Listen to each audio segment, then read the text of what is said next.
Great, back again. And we're now on to kind of the third segment and last section of this amazing, insightful chat that we have in, and I'm really enjoying it and learning so much. What's really dear to my heart is obviously our mom's mental state of well-being. I obviously try and help them on a physical level and try and make sure they're taking their supplements and getting good nutrition and rest and that. But just talk to me a bit about why that would be important, and then also just looking at the risk of postnatal depression amongst this group of prem moms, and obviously during this time of lockdown, would they be at a higher risk, and what should they look out for? And there will be partners watching this as well, so maybe some supporting people around them, what to kind of look out for. So I'll leave that to you. And I think postnatal depression is a very real thing, and it can really disrupt that attachment relationship with the baby. I think sometimes it can be mistaken and goes undiagnosed because it can sort of present itself in ways that appear a bit more to be being agitated and anxious rather than sad. So it doesn't necessarily present as that kind of typical depressed symptoms. So, I mean, my advice would be that if any mums are worried about their mood state, that they actually go and consult and have a diagnosis, because it can have long-term effects on that relationship with the child. And with the care system, when it is able to do what it's been designed and evolved to do, there is a beautiful kind of cascade of feel-good endogenous opioids, a kind of a reciprocal neurochemical interaction that happens between baby and mum. It's what Mother Nature's given us it's the glue of the care system.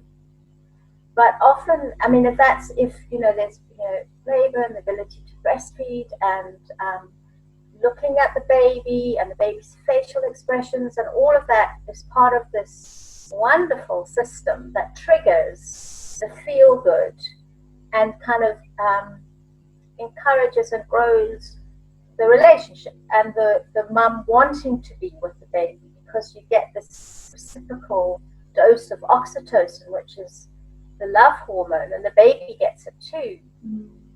So, but sometimes it's disruptive because of ill babies or for a number of reasons in hospitals. So the idea would be to try and reactivate it as much as possible. And there's been some really interesting research that's still kind of going on about mums that have postnatal depression, almost using the baby to help them move out of the depression. Because if baby can cue the mum, then mum's endogenous opioids will flood her brain with feel-good hormones. And the baby has the ability to do that. The baby's wired to do that to mum. So there's some lovely research being done on seeing the baby as the kind of primer to reactivate mum's, depressed mood state.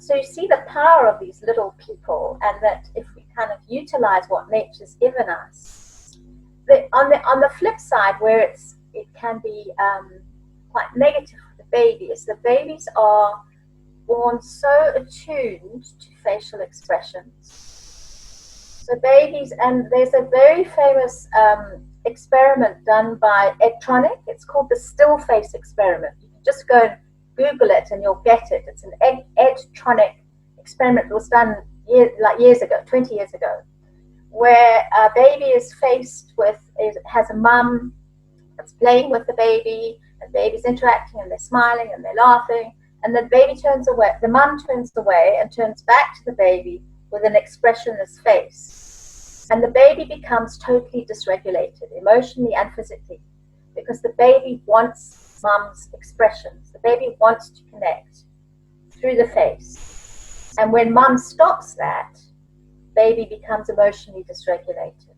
Sure. So a mum that has postnatal depression, face lacks all all the expressions and the kind of the animation that this baby is craving and the baby's system wiring up needs.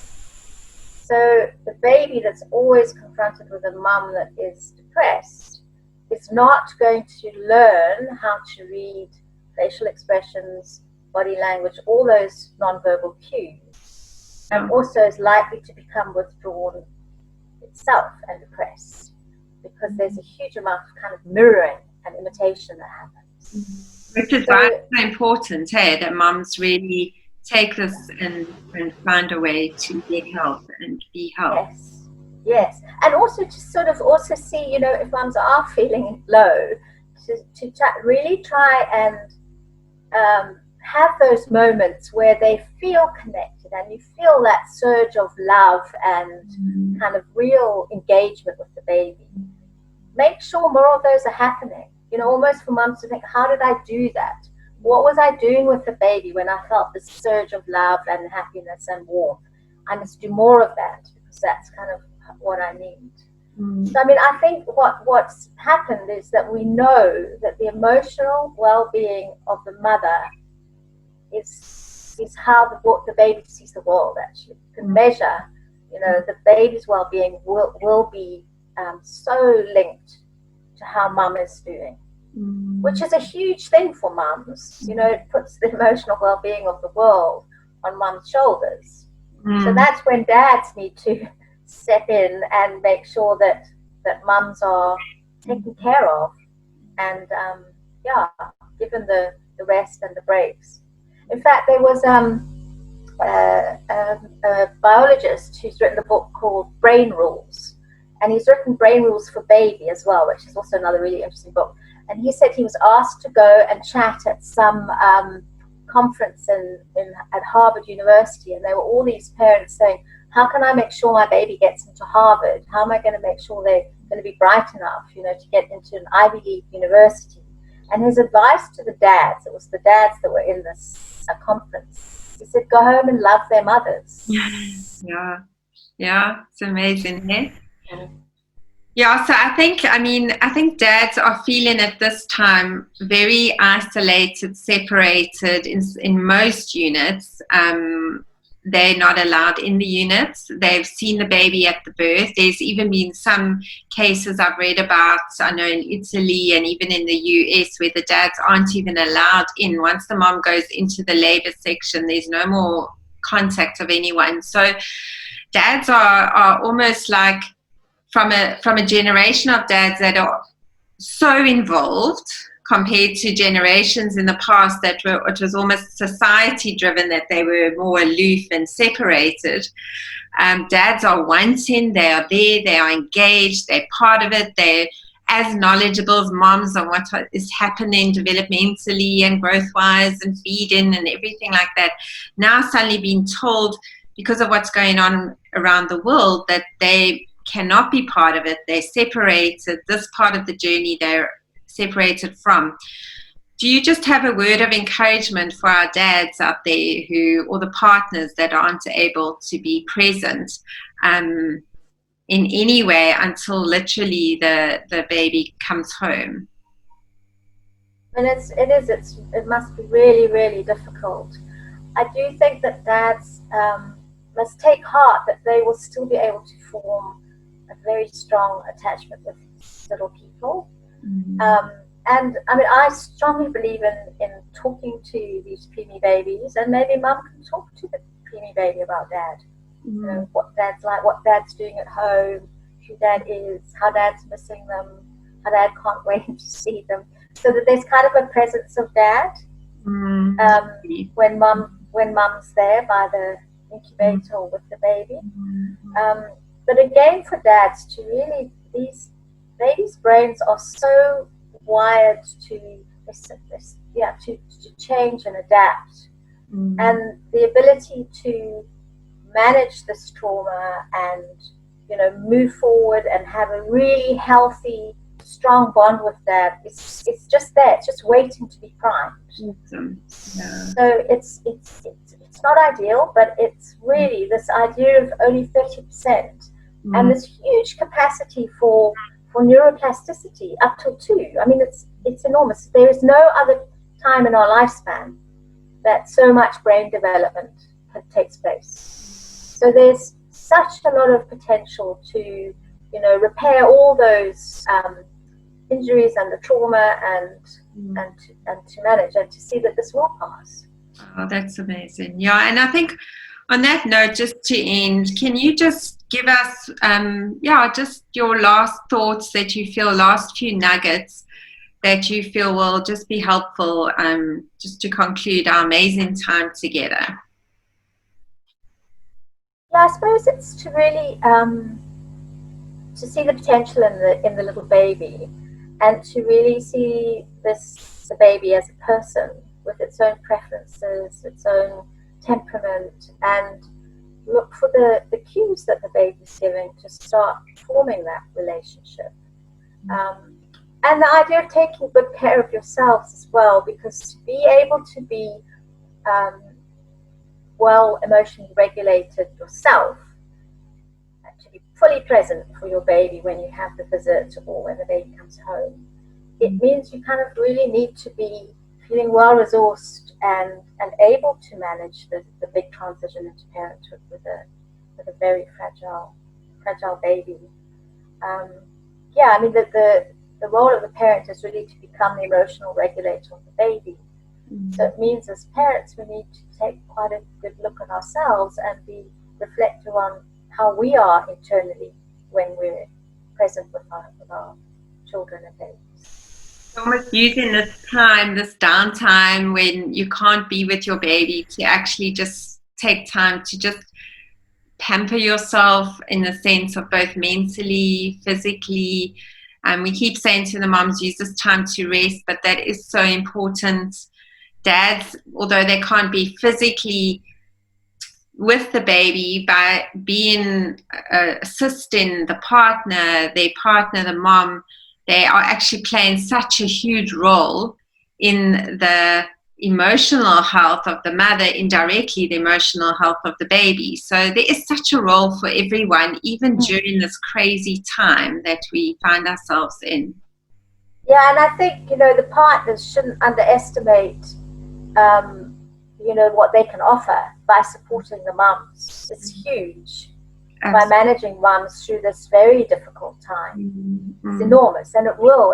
If partners can allow the mums to be emotionally feeling a little bit more grounded when they go to see the baby, that is such an enormous gift that will carry through to this little baby who needs mum to be present, to pick up on those cues as they really wanting to form this relationship with their parents.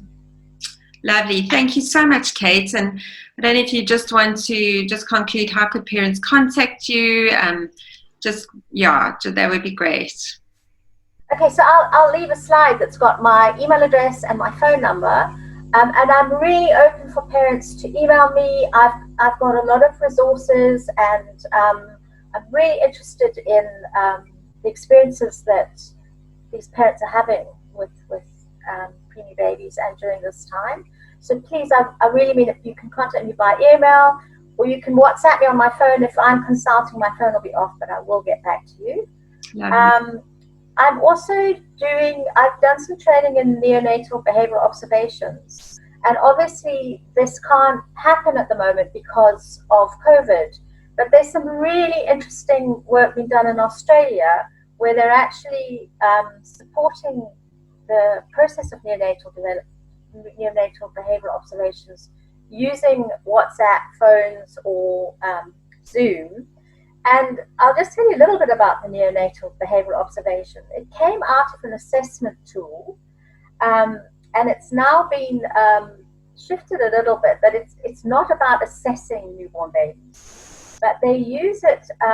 There are 18 different kind of neurodevelopmental activities, and it's not where you rate the child whether they can do it or not, but the activities are used to show parents the capacity and almost the temperament of the child.